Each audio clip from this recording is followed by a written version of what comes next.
اور وحشیانہ زندگی ختم کر کے تہذیب و تمدن کی زندگی شروع کی، اور وہ جگہ مکہ ہے، اس لیے اس کو ام القریٰ کہتے ہیں۔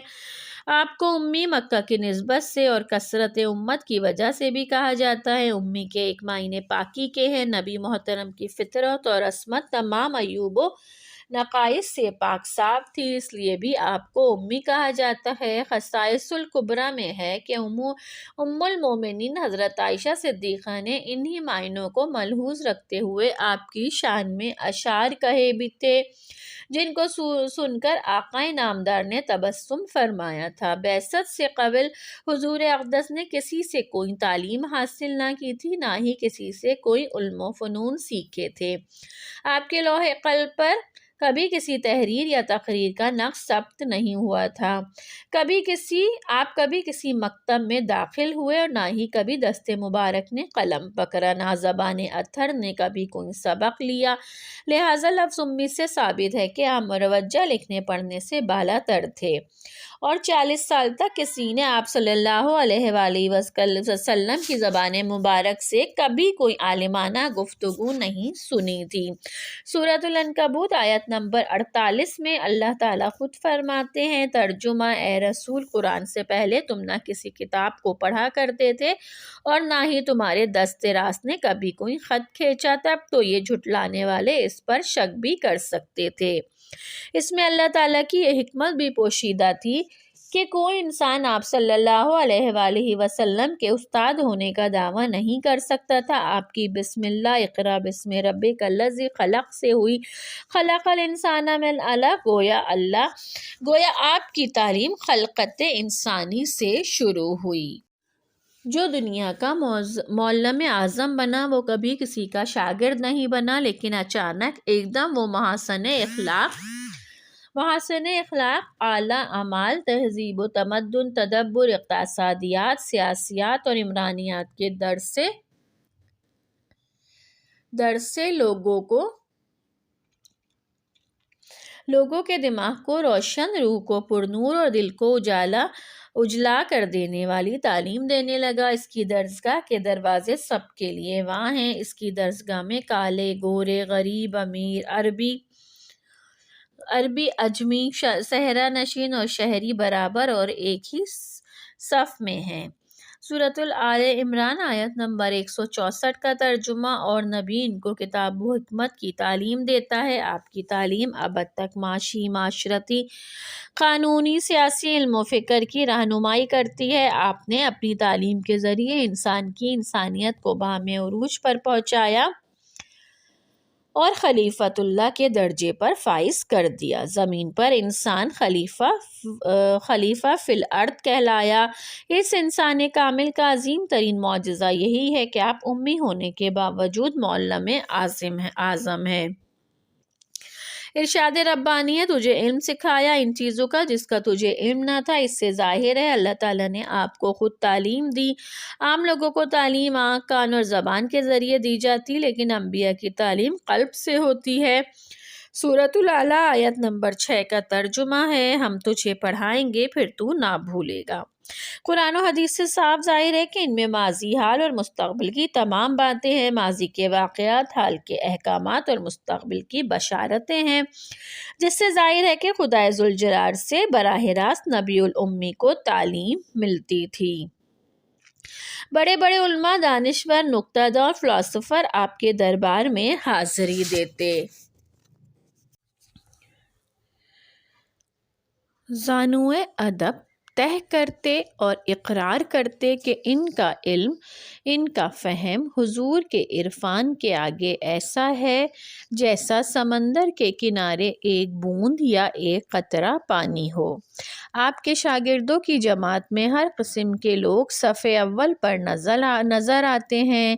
انتظام مملکت اور سیاست میں حضرت ابوبکر صدیق اکبر رضی اللہ تعالیٰ عنہ اور حضرت عمر فاروق رضی اللہ تعالیٰ عنہ کا جواب نہیں ہے۔ صلہ رحمی اور یتیموں کی پرورش میں حضرت عثمان رضی اللہ تعالیٰ عنہ کا ثانی ملنا مشکل ہے۔ علمی حقائق میں حضرت علی کرم اللہ وجہہ صاحب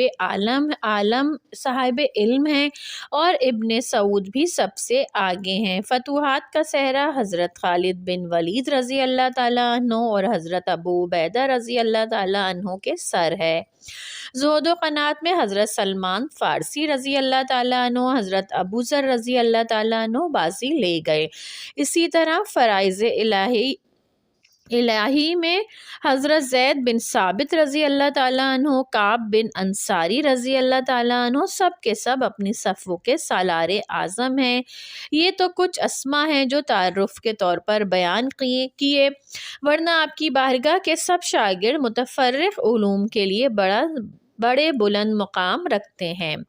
عرب کے بدو چرواہوں کو آپ کی نظر کرم نے عالم، فاضل، ماہر علم و حکمت، تہذیب و تمدن، نظامت حکمرانی، عدل و انصاف اور عمرانیات میں دنیا کا استاد بنا دیا۔ آپ کی متقی و پرہیزگار زندگی، شاندار اخلاق اور حکمت و عدل کے اصولوں نے پوری دنیا سے خواہ دوست ہو یا دشمن خراج تحسین وصول کیا۔ اسی امی نبی کے شاگرد دنیا کے جس حصے میں پہنچے وہاں کے نظریات و عقائد کا انہوں نے نقشہ بدل ڈالا۔ حقوق نبی کی ایک پیشن گوئی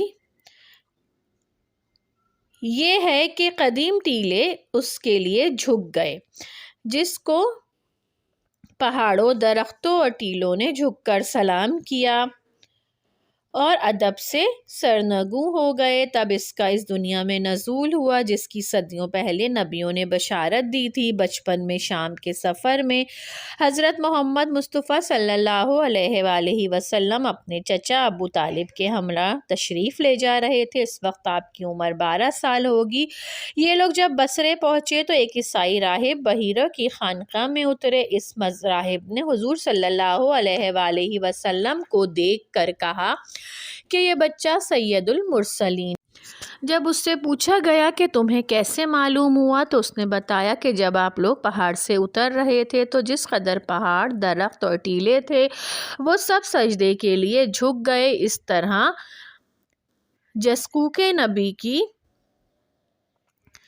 طرح حقوق نبی کی بشارت ہوئی۔ نبی حقوق نے یہ بھی پیشن گوئی کی تھی کہ جب وہ کھڑا ہوگا تو زمین تھرا جائے گی۔ اس نے نگاہ کی تو قومیں لرز جائیں گی۔ قرآن شریف اور احادیث کے مطابق خداوند تعالیٰ نے نبی کریم صلی اللہ علیہ وآلہ وسلم کو 5 خاص چیزیں عطا فرمائی تھیں جو اور کسی کو نہیں ملی۔ نمبر 1، اگر دشمن 1 ماہ کی مسافت پر ہو تو آپ کا رعب و جلال اس پر طاری ہو جائے گا۔ نمبر 2، ساری زمین آپ کے اور آپ کی امت کے لیے پاکیزہ اور مسجد بنا دی گئی۔ نمبر 3، آپ کو فکر معاش سے غنی کر دیا گیا۔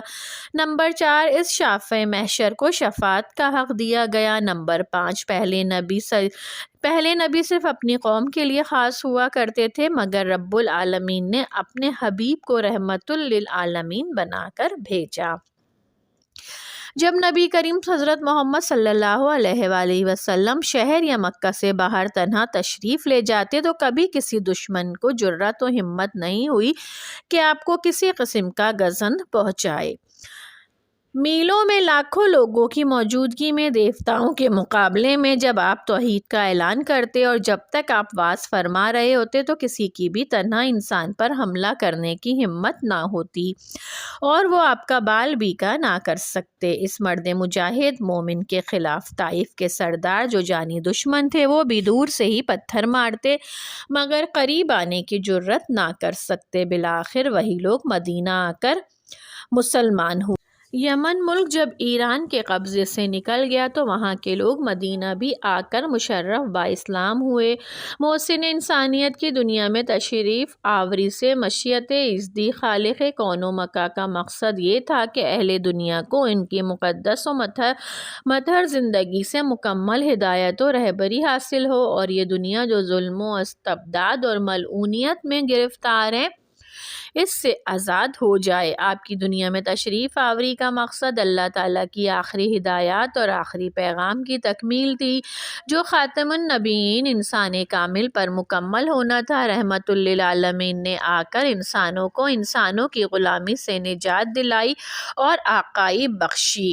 محسن اعظم نے انسان کو خلیفۃ الارض اور اللہ کا نائب اعظم کہا۔ اس انسان کامل نے مکمل ہمہ گیر معاشرے کا تصور دنیا کو دیا، جو ارتقائی منزلوں کا ساتھ دینے والا ہے اور ہر دور میں جدید بھی ہے۔ خیر البشر نے محبت، مساوات اور عدل کا سبق دیا، اصول قائم کیے، زندگی کو نئی قدروں اور عظمتوں میں ڈھالا اور دنیا کو جہالت، کفر اور گمراہی سے نجات دلائی۔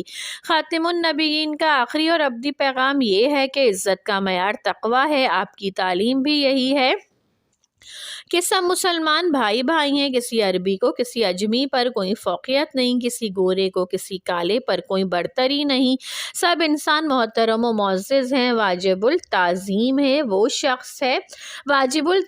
وہ شخص ہے جو متقی ہو۔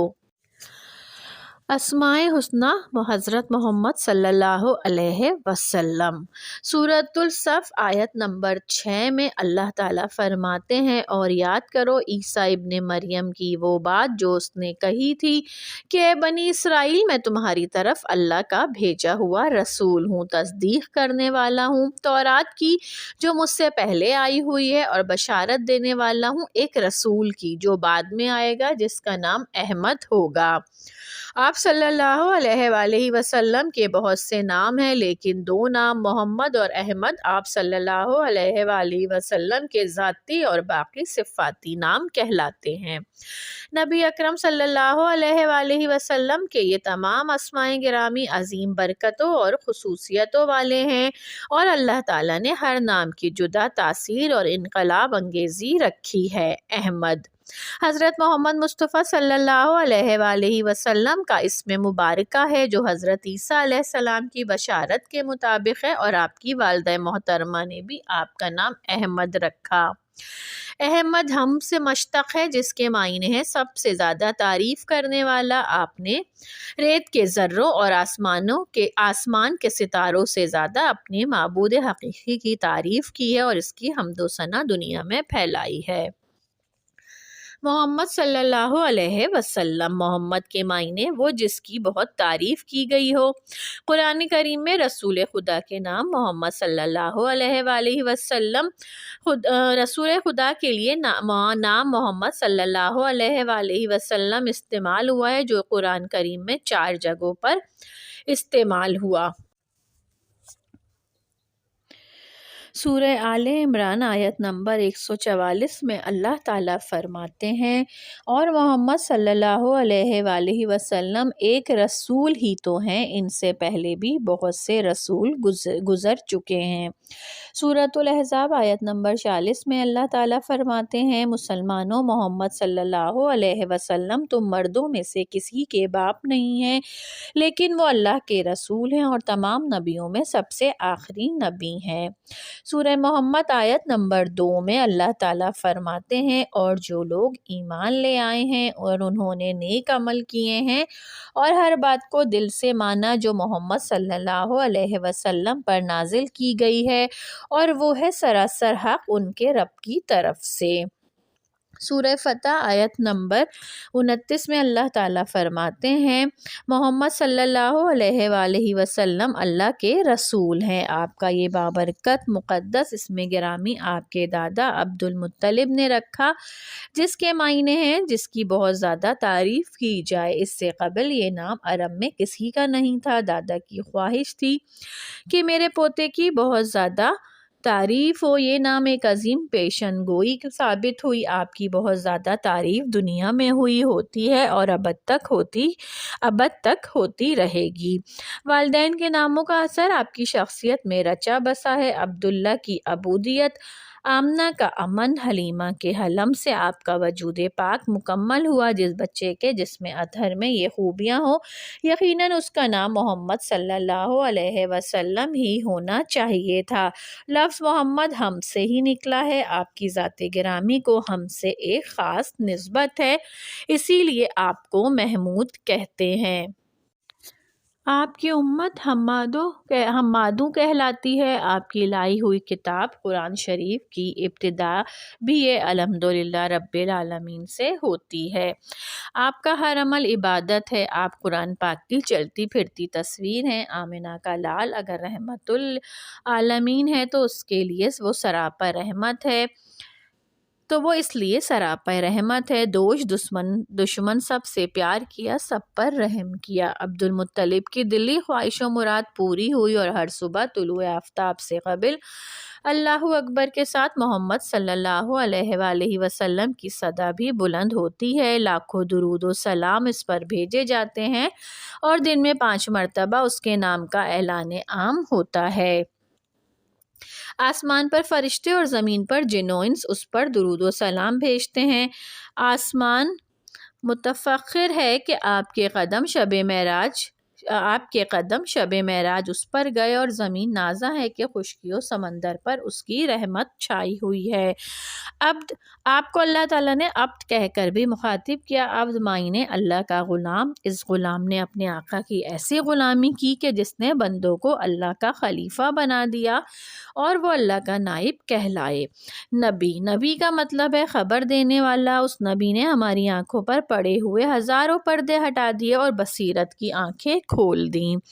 رسول، آپ کی رسالت نے انسان کو اللہ تعالیٰ کی سب سے بڑی نعمت دین اسلام سے نوازا۔ صادق، عرب کے مشرکین آپ کو صادق کہہ کر پکارتے۔ تمام صحیفے آپ کی صدق و حقانیت سے بھرے پڑے ہیں اور ان میں آپ کا نام صادق و امین آتا ہے۔ سچائی کا درجہ دین و دنیا میں بلند ترین ہے۔ امین، حضرت یحییٰ علیہ السلام نے اپنے مکاشفات میں یہی نام بتایا ہے اور قریش میں بھی آپ کو اسی لقب سے پکارتے تھے۔